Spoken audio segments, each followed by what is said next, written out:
so we talked about this a little bit. Sorry, did anyone see any avoided or replacement cost studies as they were looking through the research?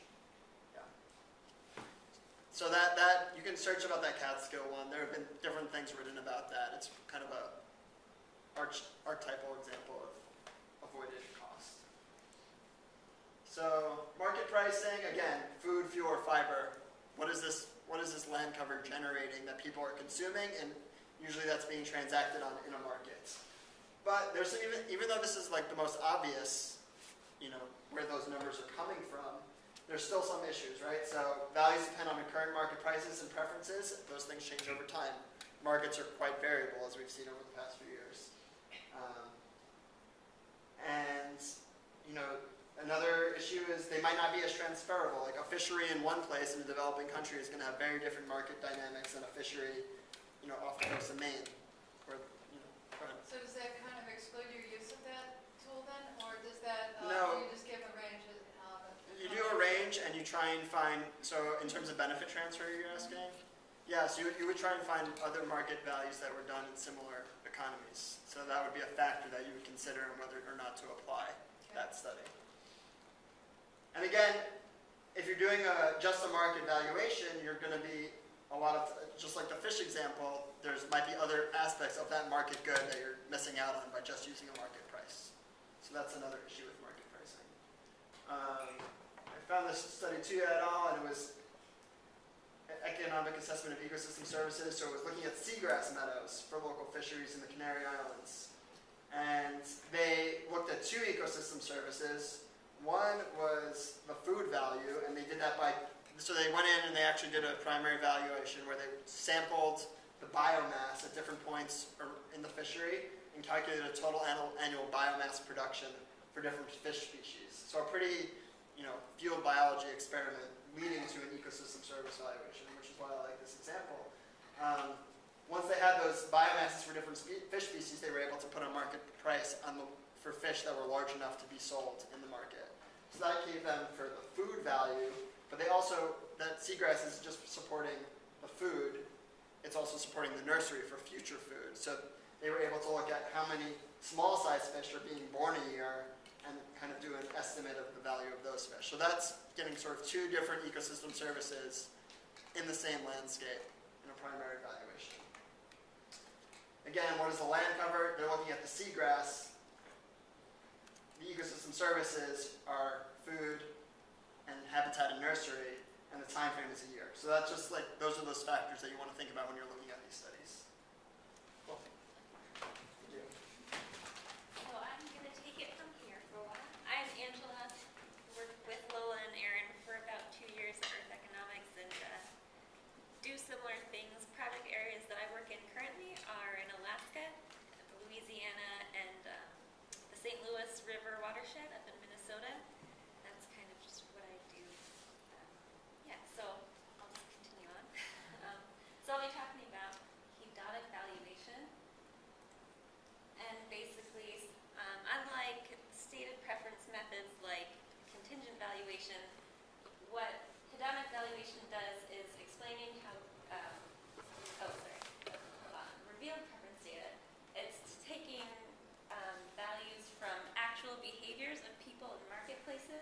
So that's why they call it revealed rather than stated, because in contingent valuation, you're asking people, what would you pay for this? Whereas the data is revealing what people's preferences are in these methods. So hedonic valuation looks at basically property values. And so the goal of it is to relate how different characteristics of properties kind of relate to the markets around it. So basically, like a housing value, the different number of bathrooms or view or garage, that sort of thing, it changes what prices these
values will likely be a lot higher than in a small rural community. It's just like, also there's like that gentrification dynamic. It's like, you know, a bunch of middle class people will live in a really pretty place, but then, you know, real estate values shoot up. Yeah, and the thing about hedonic is that you take a snapshot of the area and transacted values on real estate prices, right? But you would compare basically the same house with a view with the same house without that view. So even if that sort of bubble was occurring, you would hopefully, it would be sort of happening at the same level at both places, except there'd be that additional amenity value for the one with the view. Okay. So they have some ways of dealing with that that are kind of like make a more sophisticated model. Thanks. Okay.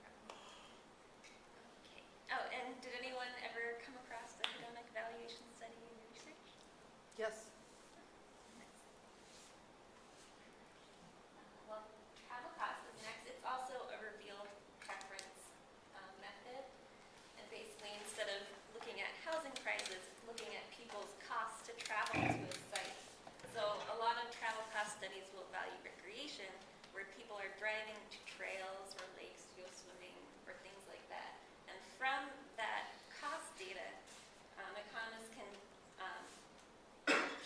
develop a demand curve for the recreation at that site, and from that demand curve, produce values for ecosystem services.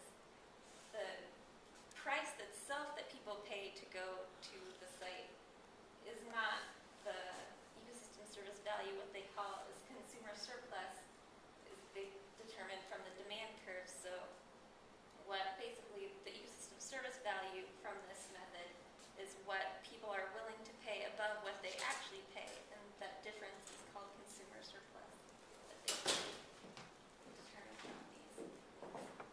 And this example I got here was from a travel cost study for camping in Canada, and basically what they did was take a census of users camping in the area, and basically what they found was that people were willing to pay about $53 per trip. It's very funny.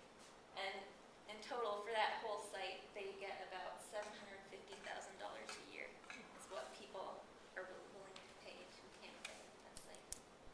So the Earth Economics report on the South Puget Sound, there was extensive use of this method. Was that the one? Yeah. We're all about the people coming from Seattle and, yeah. Yeah, Okay. Puget Sound. Okay, right. Anyone run across travel cost studies in your research? I guess what I run into, or at least mentally, is the notion now of staycations, where there's a lot of marketing for people to stay local, visit your local zoo, blah, blah, blah. Do they factor in this kind of a approach to their deal? Yeah, so a lot of times in these models, they'll take into account whether it's an overnight trip or just a day trip, and how many times a year people are going, and yeah, how many different people are going, that sort of thing. That's all in account in the models. Yes? I'm a little confused because it sounds like you're talking about the cost for the whole trip, like driving there, paying for the entrance fees, paying for the camping fees, etc. Or are you just talking about how much it costs to get from A to B? It's all of those things. So the total cost for a trip, So driving there, the food gas, and food, yes, and entrance fees, those all factor into the total cost of going to the trip, which in the method they trace the demand curve from that, and that determines the difference of willingness to pay and what is actually paid. would you use this for something that wasn't recreation? Like what else would you use it for? Have you guys come across for any other? I think it's used a lot for recreation. I can't really think of any other. Maybe for some sort of work, like if you have to commute to, for your job, or like subsistence, like maybe you travel to your favorite fishing spots, Right. food. That would be Yeah. good, yes. I haven't run across any published studies that do that, but that's possibly some other, yes. With travel costs and like the